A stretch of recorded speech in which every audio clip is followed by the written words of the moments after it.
నెలకి 50,000 నుండి 60,000 ఆదాయం రన్ టైలర్ యాప్లో ఆర్డర్ కంప్లీట్ చేసి పేమెంట్ పొందండి. సో మీరు బ్రహ్మ సమాజం అంటే నాకు తెలియదు. బ్రహ్మ సమాజం అంటే నిరాకార భగవంతుడిని కొలిచేవాళ్ళు బ్రహ్మ సమాజం.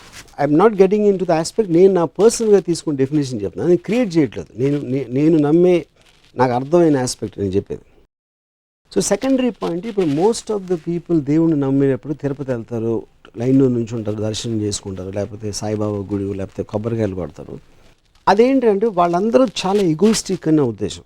ఎందుకంటే ఇన్ని కోట్ల జీవరాశులు ఉన్నప్పుడు మీరు కొబ్బరికాయ కొట్టినప్పుడు మిమ్మల్ని బాగా చూసుకుంటాడు, లేకపోతే మీరు చేసిన తప్పుని క్షమించేస్తాడు, లేకపోతే మీకు లేని ఆస్తుల్ని ఇచ్చేస్తాడు, లేని ఆనందం ఇచ్చేస్తాడు అనుకుంటాం అనేది చాలా మూర్ఖత్వం అనేది నా ఫీలింగ్. ఎందుకంటే అది ఈగోయిజం యాక్చువల్లీ మోస్ట్లీ.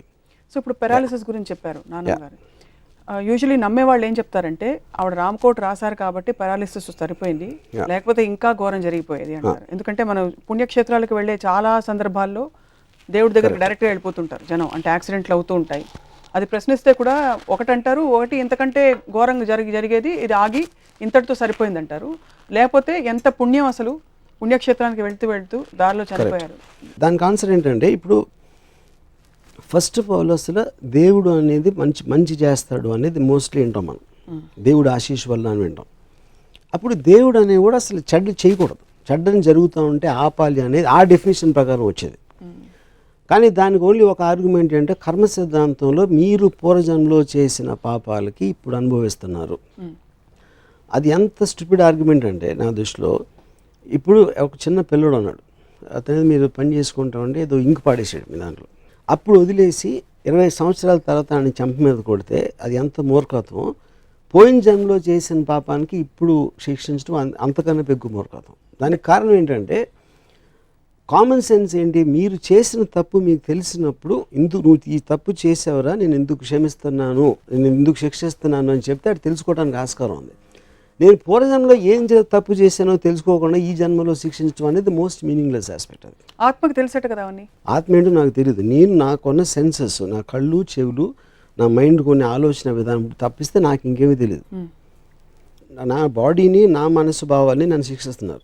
అప్పుడు ఆత్మకి తెలుసు అంటే ఆత్మ ఏదో నాకు తెలియకపోతే దానికి మీనింగ్ ఏంటి? సో ఇదొక ఆస్పెక్ట్. రెండోది, మీరు ఇందాక ఏం చెప్పారు, ఇలా జరగకపోతే ఇంకా అవుతుంది అంటే, ఇప్పుడు మొన్న ఫర్ ఎగ్జాంపుల్ మెదక్లో ఒక స్కూల్ బస్ యాక్సిడెంట్ జరిగింది. ఫస్ట్ క్లాస్ సెకండ్ క్లాస్కి వెళ్తున్న పిల్లలు కొంతమంది చాలామంది చచ్చిపోయారు. అది ఏ విధంగా ఏంటి ఆస్పెక్ట్ అంటే, ఇప్పుడు ఎంతకన్నా అవుతుందంటే పెరగకుండా ఫస్ట్ క్లాస్లో ఉన్నప్పుడే చంపేయడానికి అసలు పుట్టించడం ఎందుకు అంటే, భగవంతుడే దానికి కారణం అయితే నేను చెప్పేది. పోనీ 50 ఏళ్ళు బతికిన తర్వాత ఈ మధ్యలో ఏమేమి చేసి ఉంటారు, ఏం పాపాలు చేసాడు అనేది అట్లీస్ట్ ఒక రీజనబుల్ టెండెన్సీ ఆఫ్ ఆర్గ్యుమెంట్ ఉంది దానికి చేయడానికి. ఈవెన్ చెప్పకపోయినా ఆ 10 కొంచెంసేపు పక్కన పెట్టిన 1వ క్లాస్ పిల్లల్ని 20 మందిని చంపితే దేవుడు అసలు ఉండటానికి అసలు దేవుడా ఈ డైలాగ్ మీద లేకపోతే శ్రీదేవి గారిదా ఇంకెవరిదైనా? అది యాక్చువల్గా అప్పుడు తేజ నా అసిస్టెంట్, తేజకు వచ్చిన ఐడియాతో ఏదైనా ఒక ఆపద వచ్చినప్పుడు ఏదో వచ్చినప్పుడు అలా అనుకునేది అనేది చాలామంది చేస్తారు. సో శ్రీదేవి గారు అంటే క్యూట్గా ఉంటుందని తనతో తను సజెస్ట్ చేస్తే అది నాకు నచ్చి నేను శ్రీదేవి గారికి చెప్పాను. మీరు దేవుడిని నమ్ముతారా? ఇప్పుడు దేవుడిని నమ్మకపోవడం కన్నా I think more important thing is first దేవుడిని అది డిఫైన్ చేయాలి. ఇప్పుడు దేవుడు అనేది నాకు earliest memories is responsible every physical, emotional, intellectual activity. అంటే విశ్వాన్ని క్రియేట్ చేసింది ఎవరు? దేవుడు. ప్రపంచాన్ని క్రియేట్ చేసి నన్ను క్రియేట్ చేసింది ఎవరు? దేవుడు అనే ఒక వర్డ్ తోటి మనం ఫస్ట్ స్టార్ట్ చేసాం. సో అప్పుడు దాని తర్వాత ఎందుకు క్రియేట్ చేశాడు, అవసరం ఏంటి, అసలు క్రియేట్ చేయాల్సిన అవసరం ఏంటి అనేది సెకండరీ క్వశ్చన్. సో తనే క్రియేట్ చేసినందుకు మనం ఏం చేయాలి అనేది థర్డ్ క్వశ్చన్. ఇది నేను చిన్నప్పుడు, అంటే నాకు ఎగ్జాక్ట్ ఏజ్ అనేది గుర్తులేదు, వినాయక చవితి అప్పుడు పూజలు చేసినప్పుడు మా మదరు పుస్తకాలు పెడితే అక్కడ 3 రోజులు దాన్ని బ్లెస్ చేస్తారు, అందుకని మన చదువు వచ్చేస్తుంది అనే ఒక దానితో ఫస్ట్ నాకు లంచ్ అనేది అప్పుడు తెలిసింది. అంటే ఇలా చేస్తే అలా అవుతుంది అనేది మొదటి ఆస్పెక్ట్. అంటే నువ్వు చదువుకోవడం కన్నా ముఖ్యం నీ పుస్తకాలు పెడితే నీకు అక్కడి నుంచి చదువు వచ్చేస్తుంది ఎక్కువ అనేది. కానీ 3 రోజులు చదువు తప్పించుకోవచ్చు అనేది నాకు చాలా ఆనందం వేసేది. So first time I think దేవుడిని ఎలా యూజ్ చేసుకోవచ్చు అంటే, దేవుడి కన్నా పెద్దవాళ్ళు నమ్మే దేవుడిని మనం ఎలా యూజ్ చేసుకోవచ్చు అనేది ఫస్ట్ అవగాహన మదర్ నుంచి వచ్చింది నాకు. సో సెకండ్ పాయింట్ ఏంటి, నేను పర్సనల్గా దేవుడి గురించి ఆలోచించడం మొదలుపెట్టింది. ఇప్పుడు మా నాన్నమ్మ she use to right Ramayanam, Ramakoti అని తను వందల పుస్తకాలు రాశారు. భద్రాచలం దేవస్థానం లేదా గోల్డ్ మెడల్ కూడా ఇచ్చారు. ఆవిడ నాకు తెలిసినప్పటి నుంచి ఆవిడ రాయటమే చూసాను. ఏం చేయరు, పొద్దున్న లేసి రామకోటి రాయటం మొదలెడతారు రాత్రి నిద్రపోయే వరకు. And she got a paralysis in the last stages of our life. అంటే ఆవిడ కన్నా దైవభక్తురాలు నేను చూడలేదు. ఆవిడనే తర్వాత నేను ఒక వెనకాల ఏదో ఊర్లో వెనకాల పెట్టేసి పెరాలసిస్తో రూమ్లో పెట్టేస్తే ఆవిడ మీద బొద్దింకలు తిరగడం చూశాను. సో ఫస్ట్ టైం అసలు నాకు హోల్ కాన్సెప్ట్ ఆఫ్ ఏంటి దేవుడిని పూజించిన ఈవిడికి ఎలా అవుతే ఏంటి అసలు దేవుడు అని అప్పుడు ఫస్ట్ ఆలోచించడం మొదలెట్టాను.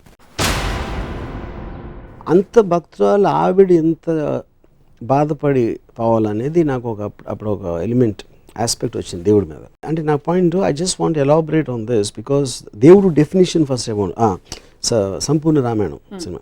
రాముడు ఇలా అనుకుని ఒక మంత్రం చదివి ఒక బాణం వేస్తారు.